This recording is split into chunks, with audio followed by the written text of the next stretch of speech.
Halo semuanya, selamat datang di channelnya Mas Faiz. Di video sebelumnya, gue udah bilang bahwa gue akan bahas pekerjaan apa saja yang paling dibutuhkan di tahun 2025.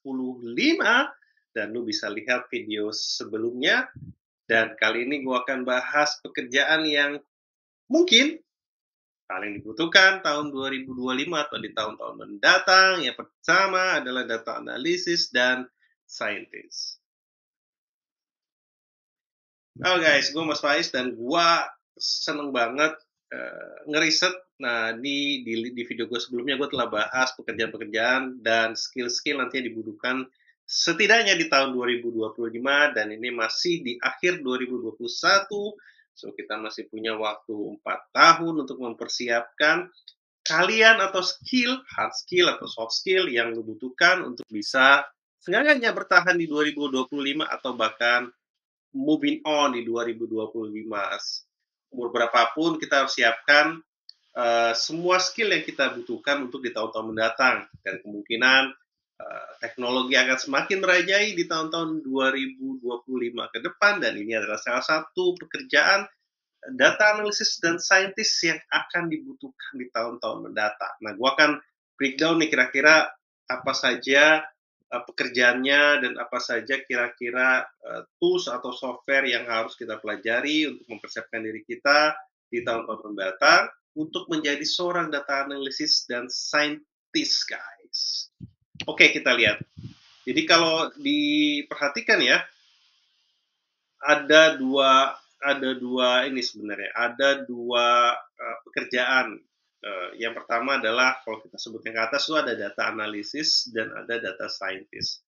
Dan ternyata setelah riset gua ini sebenarnya satu dalam dalam kategori data programming ya. Cuman belajarnya beda-beda, tugasnya beda-beda ternyata. Jadi ada seorang yang bekerja di bidang data analisis, ada juga orang yang bekerja untuk data scientist, ada juga nanti business intelligence.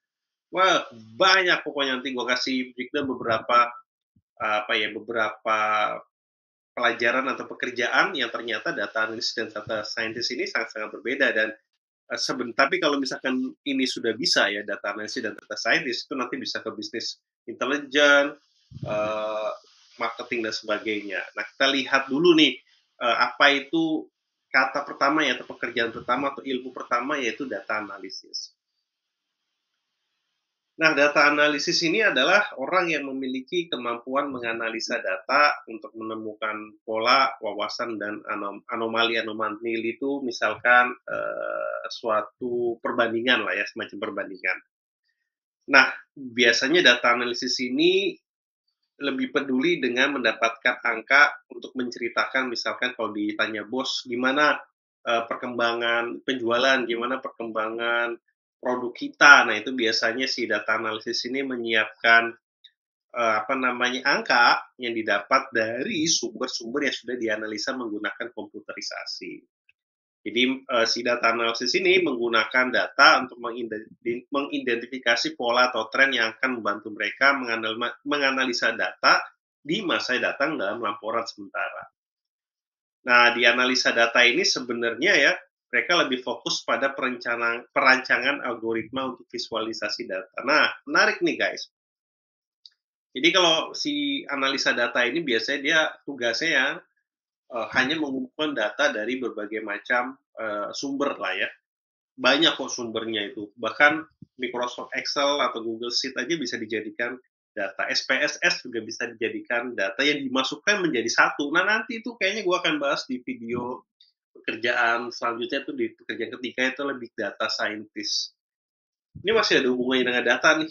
Gue juga heran dan juga menarik akhirnya meriset ini sehingga kita harus mempersiapkan kita dan juga generasi kita, anak kita untuk bisa juga nanti bersaing di masa depan khususnya di bidang data analisis karena banyak banget pekerjaan. Dan ini di Indonesia juga sudah mulai banyak tuh, gue juga udah ngeriset beberapa website ya. Kemarin gue udah ngeriset ada namanya habiskerja.com, kemudian juga ada di coding yang Indonesia Fashion dan yang paling bagus sebenarnya di Udacity ya. Cuman dia kan pakai bahasa Inggris. Kalau lu misalkan jago bahasa Inggris, saran gue sih memang lu ngambil program di Udacity karena programnya lebih bagus atau mungkin lebih komprehensif, gue juga nggak tahu. Tapi gue juga belum lihat beberapa kursus di Indonesia terkait dengan data. Jadi gue kasih tahu apa saja yang tools atau software yang harus lo pelajari untuk bisa menguasai suatu ilmu di data programming. Nah, data analisis ini dia hanya kayak semacam apa ya? Jadi dia nggak buat software sebenarnya, tapi dia ngerti software, dia ngerti bagaimana software itu bekerja karena tugasnya kan nanti adalah merancang algoritma untuk visualisasi data. Bagi si data analisis, visualisasi data itu penting. Jadi kalau teman-teman pernah bekerja dengan Microsoft, misalkan PowerPoint atau Microsoft Excel kan biasanya ada grafik-grafik ya, donut, bar, kemudian juga banyak hal. Nah itu mirip-mirip itu tuh visualisasi data, tapi menggunakan komputer. Jadi tapi ngisinya nggak manual gitu. Nanti gue bahas perbedaan komputer sekarang sama komputer nanti masa depan. Kalau komputer sekarang kan sifatnya kita yang input data, kemudian apa yang kita inginkan komputer memberikan. Tapi kalau di mesin learning, wah, gitu, mesin yang belajar sendiri guys. Nanti kita bahas di pekerjaan kedua yang paling dibutuhkan di tahun 2025. Nah, di data analisis itu seperti itu. Jadi dia hanya mengkolek data, tapi basically dia bisa juga programming gitu. Bisa programming juga. Basically dia bisa programming. Tapi tugasnya hanya untuk mengumpulkan data-data untuk divisualisasikan ke atasan, ke supervisor, ke bos dan sebagainya untuk dipresentasikan di laporan sementara. Sebenarnya tugas fungsinya itu. Nah, kita lihat ke data scientist. Nah, kalau data scientist kan ibaratnya dia saintis ya. Saintis itu kan kalau kita definisikan adalah ilmuwan, seorang yang melakukan penelitian dalam bidang studi tertentu atau profesi tertentu, khususnya untuk pengembangan algoritma baru yang menggunakan data untuk analisis prediktif atau permodelan. Algoritma ya, karena ini berhubungan dengan data kan, berarti dia berhubungan dengan algoritma. Nah, data scientist ini dia lebih membuatnya gitu. Jadi bersama stakeholder misalkan sama bos lu di perusahaan lu ya, kita ngedesain sistem, kita belajar prosesnya seperti apa, kemudian terus bagaimana membangun untuk bisa membuat data visualisasi bersama data analisis gitu ya. Kemudian disampaikan juga kepada stakeholder, gini gue pengen analisnya gini, lu oke gak bos, misalkan gitu, yang analisa yang gue buat softwarenya. Nah ini juga dia bekerja sama data analisis gitu, supaya biasanya juga kalau paling bagus ya, tapi juga jarang juga sih, karena gue sempat melihat data analisis, data itu pekerjaannya gajinya juga beda-beda gitu. Yang paling mahal tuh di bisnis kerja. Nanti kalau gue ketemu, gue ngeliat di mana, nanti gue kasih juga ke lu deh di beberapa sesi video selanjutnya lah ya.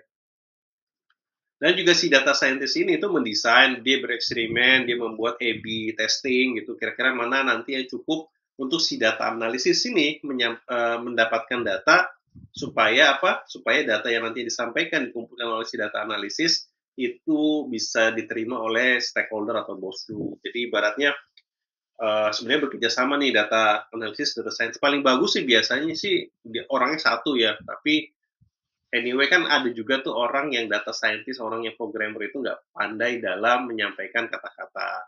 Makanya diperlukanlah data analisis untuk bisa menyampaikan kata-kata yang lebih bagus. Biasa gitu, kalau programmer itu kalau udah di belakang komputer biasanya dia agak sarang tuh berbicara dengan banyak orang.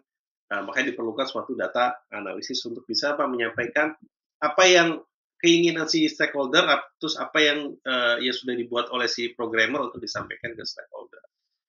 Seperti itu tuh guys gambarannya si data analisis dan data scientist. Anyway, kalau misalkan lu jago programmer juga, kemampuan speaking lu juga oke, nah lu bisa lebur juga, tapi ya double job sih, kerjaannya juga memang lebih berat. Tapi kalau misalkan menuntut itu ya monggo dan sebagainya. Tapi ini merupakan karir bagus menurut gue ya. Karena nanti gue agak bicara juga di pekerjaan ketiga tuh adalah big data science. Wah, itu adalah mengumpulkan berbagai macam data untuk bisa dijadikan satu. Jadi kalau ini data analisis, data scientist kan membuat program, kemudian membuat program lainnya di big data, bagaimana program-program ini dijadikan satu gitu, supaya tampilannya lebih enak. Yang bicara siapa? Data analisis. Mantap nih guys. Gue juga seneng banget riset ini. Nah, tools apa saja sebenarnya yang digunakan atau yang harus dipelajari oleh si data analisis dan data science? Gue tuh udah gue baru riset sih sehari 2 hari ya, jadi belum full. Jadi ada beberapa materi pembelajaran yang gue lihat bahwa pembelajaran atau materi yang banyak adalah penguasaan Python. Uh, Kemudian anaconda, gue juga bingung ya kenapa dia berhubungan dengan ular gitu ya. Python kan ular, anaconda lebih gede lagi. Kemudian dengan database-nya SQL. Sebenarnya banyak sih. Gue juga ngeliat sih ada panda, ada nambi dan sebagainya. Gue juga nggak tahu itu apa dan gue juga pengen tahu kelak itu apa. Tapi basically secara keseluruhan baik itu di beberapa learning school online yang gue pelajari, yang gue riset ya kayak semacam kerja di coding, Udacity dan sebagainya, itu adalah kemampuan Python itu sangat diperlukan. Kemampuan dasar menguasai Python itu minimal harus dikuasai. Gue juga belum tahu Python nanti karena basic gue dulu kan belajar HTML ya, HTML kemudian PHP basic gue tuh juga SQL cuman nggak ngedalemin banget gitu ya, CSS sedikit. Nah ini Python gue juga pengen tahu ya seperti apa pembelajaran karena sih katanya sih lebih mudah ya. Dan gue lihat juga ada kelas bagus tuh di Python, kelas terbuka nama channelnya. Itu ada salah satu dia membahas Python dari awal. Gue juga belum ngeliat dan tadi malam gue baru ngeliat channelnya dan kayaknya bagus, pengen gue pelajari juga. Nah, jadi ini nih yang harus lo kuasai, Python, SQL, Anaconda, karena ini nanti ada hubungannya juga si Python ini untuk membuat apa ya, machine learning. Jadi kayak basic bahasa ya, gue juga nggak tahu sih, nggak bisa ngejelasin banyak ya tentang Python, tapi ini adalah basic bahasa yang harus kita kuasai ya untuk apa ya, untuk bisa berkarir di masa yang depan gitu. Nah, lu bisa juga cari-cari juga apa ya tadi yang sudah gue sebutkan tadi, link-linknya, website-websitenya. Nah, ini yang kita sebut dengan apa namanya beberapa pekerjaan yang bergabung dalam satu data science atau data programming, yaitu diantaranya ada namanya data engineer. Jadi ada pekerjaan itu, ada beberapa pekerjaan yang gue bilang tadi dulu ya, yang di dalam satu data programming dengan salah satu bahasa yang memang minimal dikuasai adalah Python dan sebagainya, SQL dan sebagainya. Data engineer, kemudian adalah data scientist, data analysis, ada bisnis analitik. Nah itu yang gue pernah lihat salah satu website itu menampilkan bisnis analitik itu gajinya sekitar 15 juta, 10 sampai 15 juta per bulan kalau nggak salah ya. Nah, menarik ini. Karena dia kan berhubungan dengan bisnis ya, bisnis analitik ya. Data-data yang dikumpulkan kemudian disampaikan oleh si data analisis yang berhubungan dengan bisnis gitu. Jadi kalau lu jago data analisis atau sains, ya sudah ngelamarnya sebagai bisnis analitik aja. Kemampuan analisa bisnis aja yang memang lu harus kuasai, ilmu tentang ini aja, tentang bisnis aja yang harus lu kuasai agar apa? Agar mudah menyampaikan. Jadi kalau udah punya kemampuan nih data analisis, data science, nah bekerja sebagai bisnis analitik, tinggal menguasai bisnis aja. Dan ini ada materi-materi pembelajarannya beda-beda yang gue lihat di Udacity ya. Data engineer materinya beda, data scientist materinya beda, data analisis materinya beda, bisnis analitik materinya beda. Dan ini bagus karena memang sih memang apa materinya beda-beda karena tujuan pembelajarannya juga beda-beda.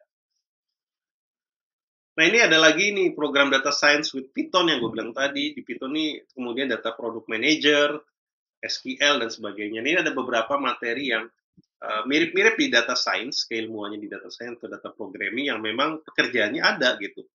Lu menguasai Python, lu bisa bekerja sebagai programming data science. Lu menguasai SQL, lu bisa sebagai data product manager sehingga lu semua simpan di databases. Nah, itu guys pekerjaan yang paling dibutuhkan nanti di tahun 2025. Nah, kita nanti akan bahas pekerjaan selanjutnya yang harus lu persiapkan juga di tahun 2025 kira-kira apa aja pekerjaannya. Oke, thank you guys. Mas Faiz sign out. Ketemu lagi di video selanjutnya.